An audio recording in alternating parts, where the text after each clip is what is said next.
a program devoted to the largest segment of society, to those who know that all of the world's religious, political, economic, and military institutions are corrupt, rotten to the core, counterproductive, and that they cannot be fixed. I am Yahowah. Our phone number, if you'd like to participate in this discussion anytime over the next 2 hours, is 877-300-7645.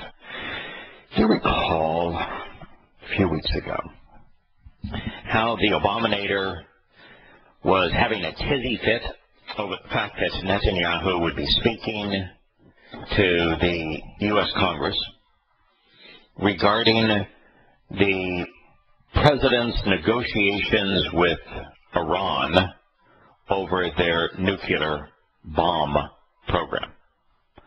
And how he just said, you know, it's just completely inappropriate, it's undiplomatic, those morons in the Republican Party and Congress have no idea what they're doing.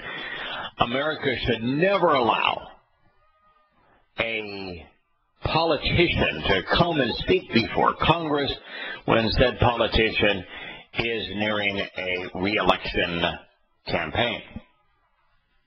Remember that? Yeah, it was, you know, holier than thou. I don't want to get involved in Israeli politics. It's not our business. Now, mind you, he has no concern when a Islamic dictator shows up at his doorstep. Those that don't engage in any election campaigns, oh, they can come anytime they want. But should a democratically elected, popularly elected candidate show up who is actually an ally of the United States and isn't engaged in trying to kill Americans and isn't at war with America, no, can't show up. Well, can you say hypocrite? The President of the United States has reversed course and decided, well, maybe America, well, maybe he, anyway, should get involved in Israeli politics, and he decided that he would scold Netanyahu, who won the election by a considerable margin.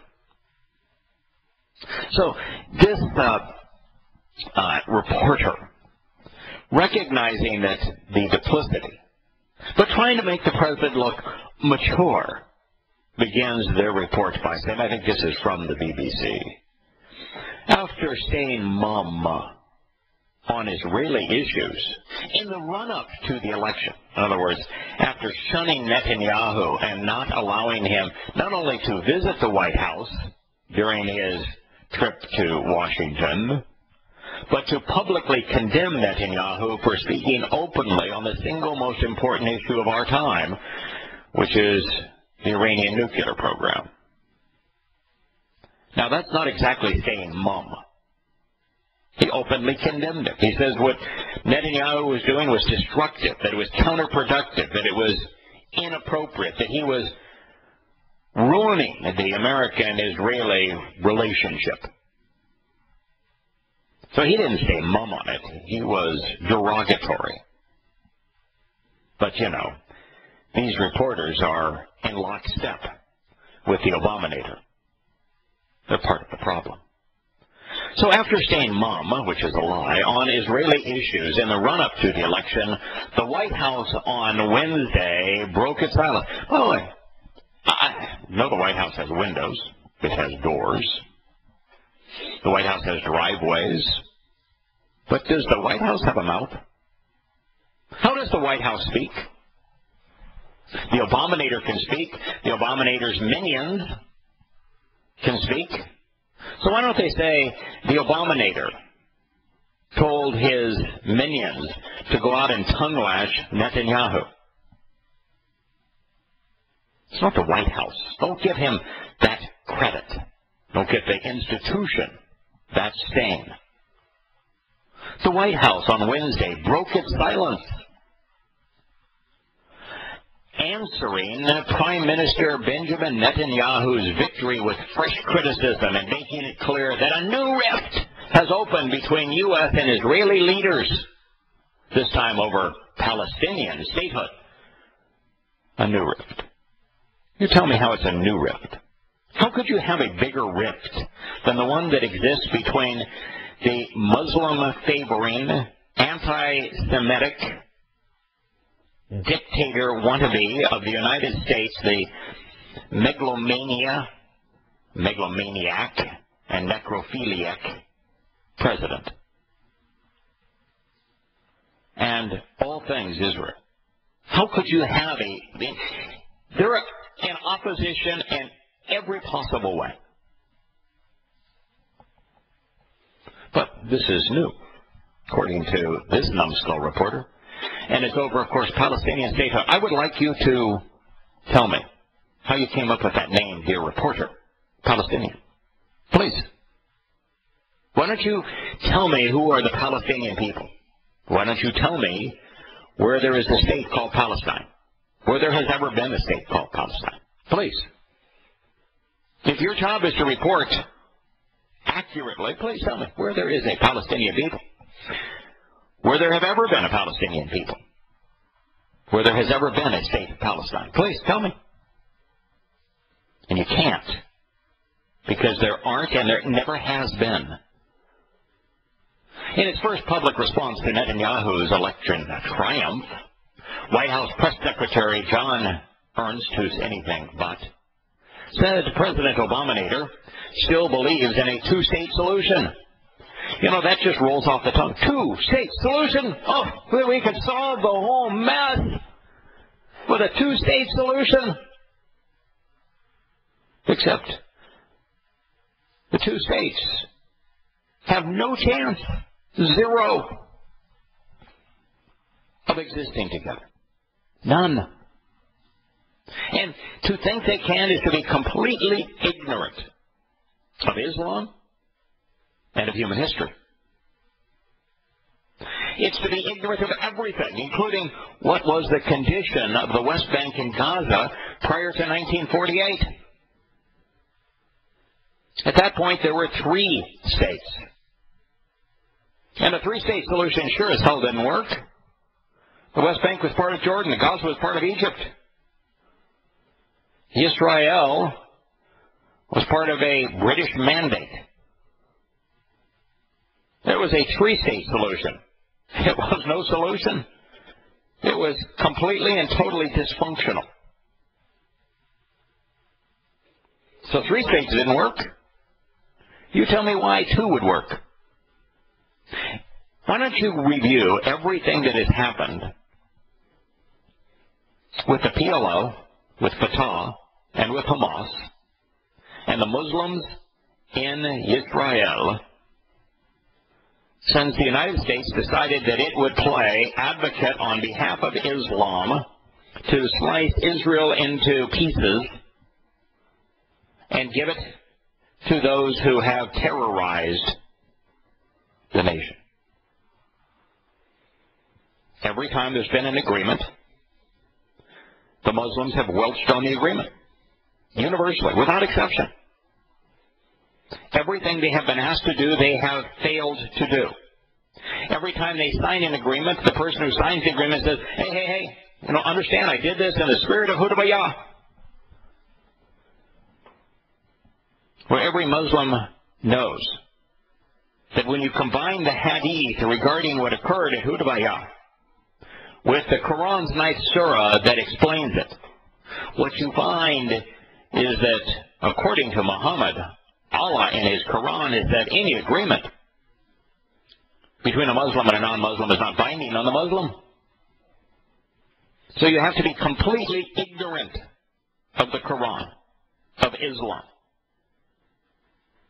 of the Hadith, of Islamic Sunnah, of Sharia law, to believe that there is one chance in a billion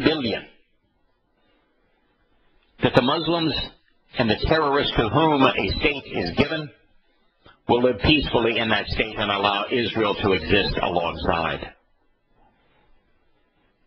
There is a 0% possibility that that will occur. All that will occur is that as an independent state,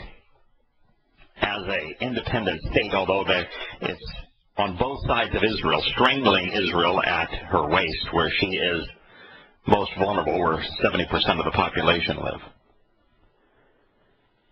That those two entities in Gaza and the West Bank will both be controlled by Hamas, and that they will get the world bodies to sanction their importation of military hardware, which will come in boatloads from every Islamic state surrounding them. And that once they're armed to the teeth, because they're independent states, they will attack Israel again. That is an absolute, unequivocal guarantee. And everyone negotiating the two-state solution knows it. And everyone in Israel knows that should an independent state be created for a mythical people who have done nothing but welch on every agreement made with them thus far, whose very religious creed drives them to call for Israel's destruction, will use the concession to destroy Israel. That's the reality. Everybody who is advancing the two-state solution knows it. They're not naive. They want Israel destroyed. And that's true whether they be in Europe or in the United States. And so, here you have the United States, the Abominator, and his Josh Ernst, press secretary, saying that Obama still believes in a two-state solution. That is to say, he wants Israel's destruction. That is what that says. If you don't read it that way, then there's something wrong with you. That means that you are either ignorant or you're irrational, or both. Or you're so indoctrinated that evidence and reason means nothing to you. There's a reason that Benjamin Netanyahu states equivocally prior to the election that there will be no Palestinian state created while he is leading Israel, and that all it will do is empower the Islamists to destroy Israel. I don't know why America is so comatose on this. I really don't. I don't understand why Americans were so silent when the Abominator said the Islamic State's not Islamic, or when he decided that America would engage in yet another war after having lost in Korea, in Vietnam, in Afghanistan, in Iraq, that now we would engage in a war in Syria. We also lost in Somalia.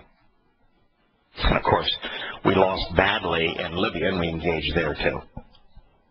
That we would engage in yet another war. And America yawned. America yawned when it was found that America had, at the highest levels, all the way up to the president, vice president, head of the CIA, National Security Advisor, had not only authorized but deployed a worldwide systematic use of torture. America just yawned. When Edward Snowden revealed that America had ignored its own constitution and was engaged in widespread spying on Americans through the internet clicks, through their use of their cell phones, America yawned. I didn't care. When it was announced that America would use quantitative easing to create the illusion that it was solvent, America yawned. The nation doesn't seem to care about anything. And now what you have is the Abominator continuing to demand that Israel accept a terrorist state carved out of its heart. And the country seems to be on. Doesn't seem to care that they elected a leader who is committed to the Islamic destruction of Israel. And for those of you who are just saying, well, that's not what he said. He wants a two-state solution. You know, Israel is occupying those lands. Most nations view it that it's illegal, their occupation, and they're building homes in Jerusalem. Oh, my God. The thought of it all. Those poor little Palestinians, they're oppressed. Bull. Back at the time that Israel did something that Muslims have never done, which is to give full citizenship status to the minority religion in their country. Full status. Equal rights to education, to health care, to national benefits, to vote, to own businesses, to engage in all manner of society. Something that Muslims have never done.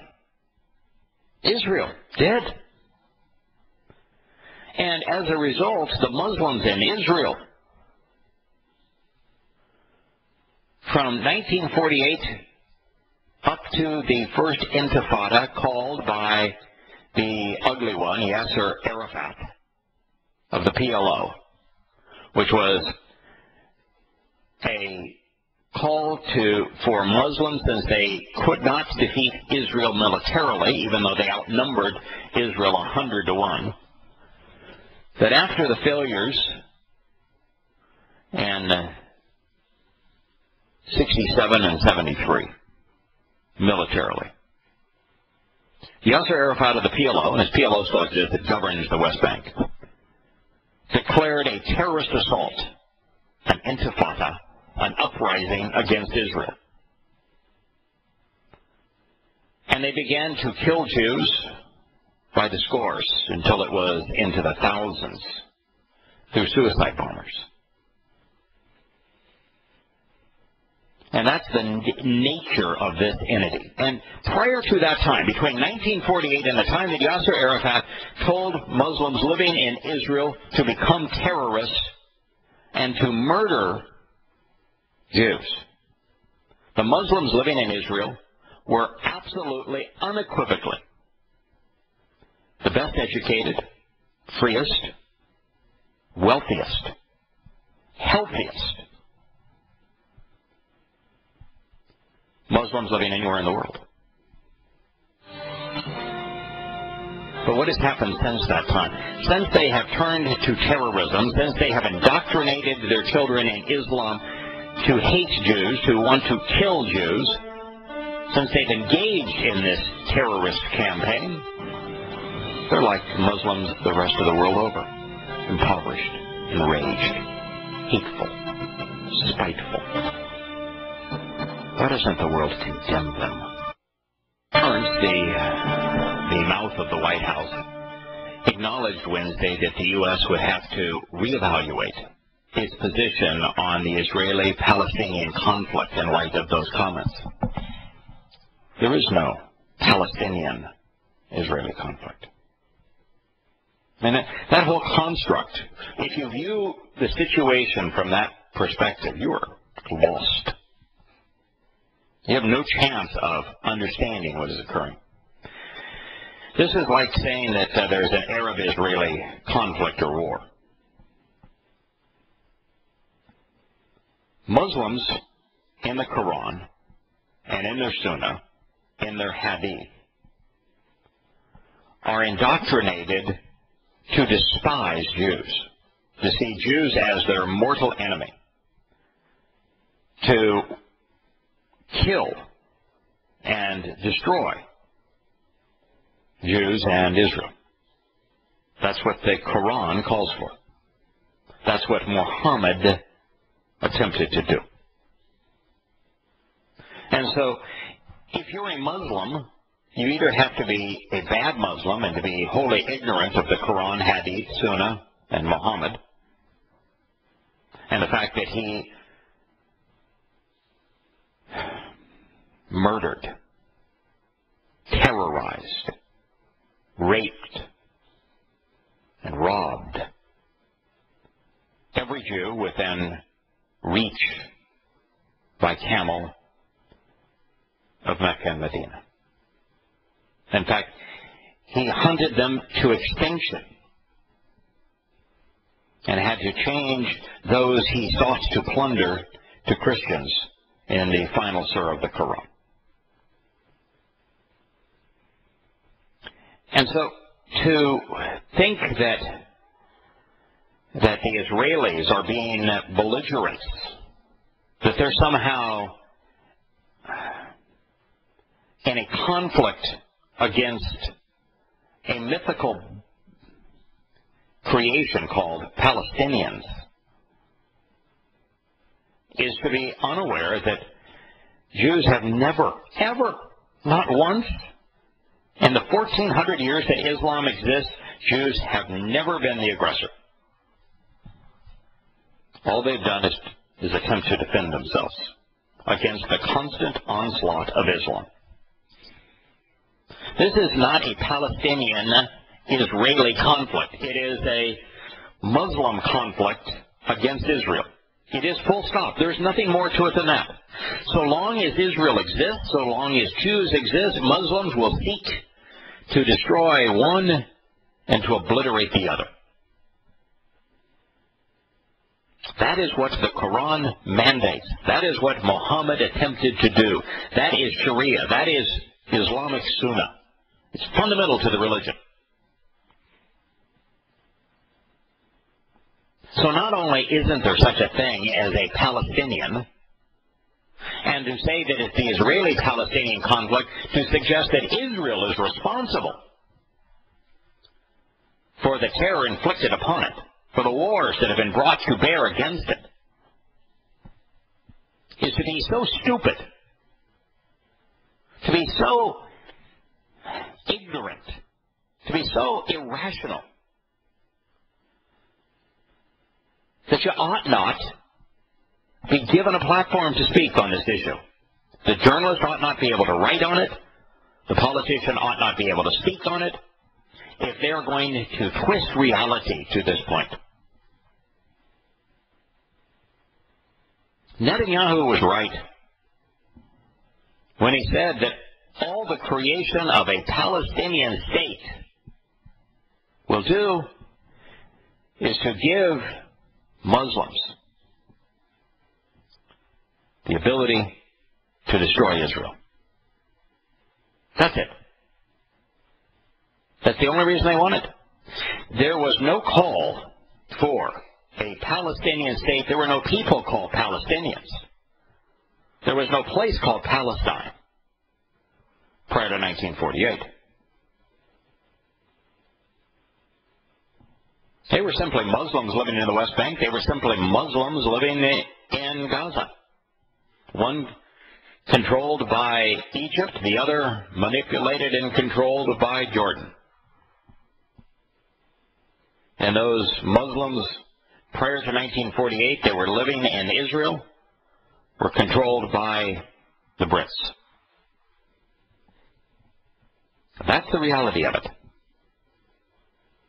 The myth of a Palestinian people and a state of Palestine emerged only when the Muslims, in unison, failed in 1948 in their attempt to destroy the new nation of Israel.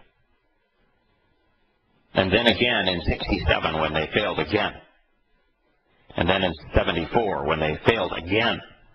When they continued to fail, and they could not achieve what they sought to achieve with blunt force and trauma, they attempted to do it with propaganda, with lies, with deceptions, with revisionist history. And guess what? The world is so stupid. People are so indoctrinated. Education is so horrifically bad. Political correctness is so pervasive that the vast preponderance of people around the world are unaware of reality and incapable of viewing this correctly, which is why the journalist wrote this, which is why the Abominator had it stated. If you know anything about Islam, if you know anything about Nazism, if you know anything about history, from Hudavaya to Czechoslovakia, you know for certain that this plan of carving land away from Israel, narrowing the country to less than 10 miles wide at its waist, and rewarding the terrorist behavior of Muslims will lead to World War III. Now, I don't just say this because it is obvious in having studied Islam and the PLO and Hamas and comparing Nazism to Islam and Prophet of Doom and understanding what the mindset that occurred in Nazi Germany after Czechoslovakia was cut in two and the high ground of Czechoslovakia was given to Adolf Hitler, starting World War II. I not only know it from that point of view, as should you as listeners to this program, but I know it from the perspective of future history as presented by Yahowah, particularly in Yahowah, Yahowah Saves. In the 17th chapter, which we have detailed in this program, Yahowah speaks specifically of this sacrifice of land, narrowing Israel at the waist, that it follows the destruction of Syria, which we're witnessing right now before our eyes, and then a unified Islamic assault into Israel after that war concludes with a complete destruction of Damascus. That is our future. Now, while Yahowah has never been wrong in a prophecy, and while this will occur, and while Glenn from time to time says, this is what's going to happen, and almost inferring why rail against it, although I'm positive that Glenn understands the reason it's important to rail against it, is that you don't want to be one of those who are comatose. You don't want to be one of those who is voting, who is supportive of the U.S. government. You don't want to put your name by someone who is like the Abominator and opting for Israel's destruction. You don't want to be seen aligned with them. So it's important that we expose and condemn them for their lies. It's important that we do everything we can to educate people so that they can form a thoughtful, valid, evidenced conclusion. It's important that people understand that their government and its leaders should not be trusted no matter where they might reside, and that they not rely on them. These things are important, and that's why we say them. So you've got the Abominator wanting to reevaluate its position. Now, how could you reevaluate the position to be any more anti-Israel? The Abominator has done everything he can to force Israel to capitulate, to accept defeat. But he stressed that Obama believes in a two-state solution is best, and State Department spokesperson, this woman I just detest.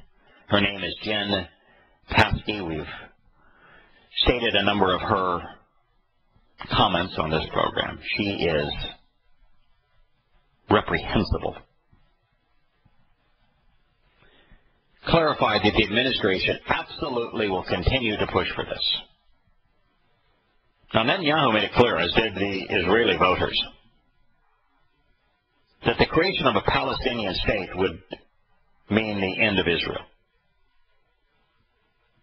And so what is the U.S. State Department and the abomination government pushing for. Absolutely, they say. We'll continue to push for this. The destruction of Israel. You remember the prophecy that Yahowah put in his Torah regarding those who were in opposition to Israel? Woe unto them. They are seen as in opposition to Yahowah, to God. And there's a consequence for that. You can be in opposition to Russia and God doesn't care. You can be in opposition to bailing out Greece and God doesn't care. You can be in opposition to Vietnam. God doesn't care. But when you're in opposition to Israel, He cares. And there's a horrible consequence. America is going to suffer a horrible fate. Continuing with this same article. Further, Ernst, this is the mouth of the White House, chided Netanyahu's Likud party. Now, I don't recall anyone in Israel chiding the Democratic Party for the stupidity of saying that the Islamic State was not Islamic. But nonetheless, this president decided that he would chide Netanyahu's Likud party, just as he mocks the Republican Party, saying that the White House was deeply concerned about divisive language emanating from Likud. Divisive language. Have you ever heard of a more divisive person in their language than the Abominator? He's established an economic war in America. He has pitted America against Muslims. I mean, you could not have a more divisive. I would be willing to bet that there has been no more divisive president politically and internationally, domestically and internationally, economically, than the Abominator. His language is biting, it's condemning, it's demeaning, wholly intolerant. He is reprehensible in this regard. His language is not only divisive, it's almost universally duplicitous. And yet he was chiding a political party in another country.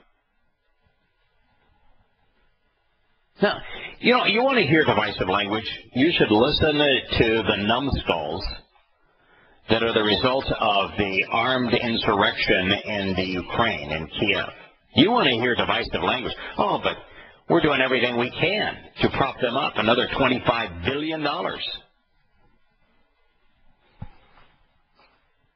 Divisive language. Listen to the Abominator speak about Russia sometime. Listen to the Abominator speak of China sometime. Divisive language. Oh my God, we definitely have the pot calling the kettle black. He has said that the party has sought to marginalize Israel's minority Arabs, an apparent reference to the social media post the Likud distributed that warned Israelis about the danger of a high turnout by Arab voters. You piece of crap. Jews have no rights in any Islamic state. They don't vote. They are marginalized to the point that they have been drilled to the point that their very existence is difficult. And yet, in a place where Muslims have the rights to vote, in a country where they're not a majority, they're considered marginalized. They have full rights of citizenship. Now, the fact is that they're almost always treasonous. And Netanyahu would have known that they're going to vote for his opposition. As a matter of fact, Muslims began to, about 3 months ago, to initiate a campaign that would have all Muslims in Israel that are Israeli citizens vote as a united front, not voting for different Islamic parties, but voting all for the same Islamic party to have the maximum influence. And so, since the Muslims were trying to marginalize the non-Muslim vote by voting as a unified bloc, you want to tell me that it's not appropriate for Likud to warn Israel that this is occurring? And that it's not appropriate for the President of the United States to acknowledge that in Israel, Muslims have full rights of citizenship. They're not marginalized. Where Jews are marginalized in every Islamic society. What's wrong with us? Why must we turn that which is profoundly good into something that is evil? No, this president, he's anti-Semitic. He hates Netanyahu and Israel. That's why.